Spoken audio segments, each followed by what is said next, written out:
বালিতে পেশাব করে দেখছেন, কোনো চিহ্ন থাকে না করলে।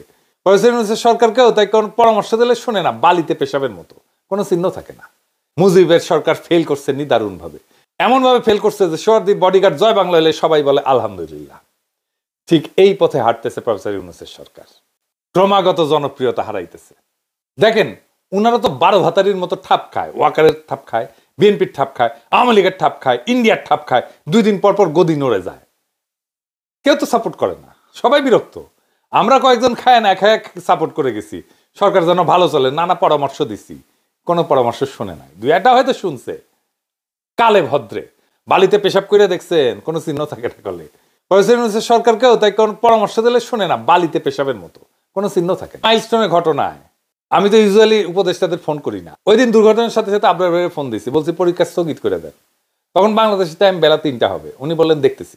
আমি কল্পনাও করি নাই এই সিদ্ধান্ত উনি নিতে পারবেন না। পরে জানলাম শিক্ষা সচিব এই পরীক্ষা স্থগিত করতে রাজি হন নাই। তাইলে আবরার ভাই কেন শিক্ষা উপদেষ্টা থাকবেন? শিক্ষা সচিবকে উপদেষ্টা বানিয়ে দিলেই হয়, সেই যখন সব ডিসিশন নেয়।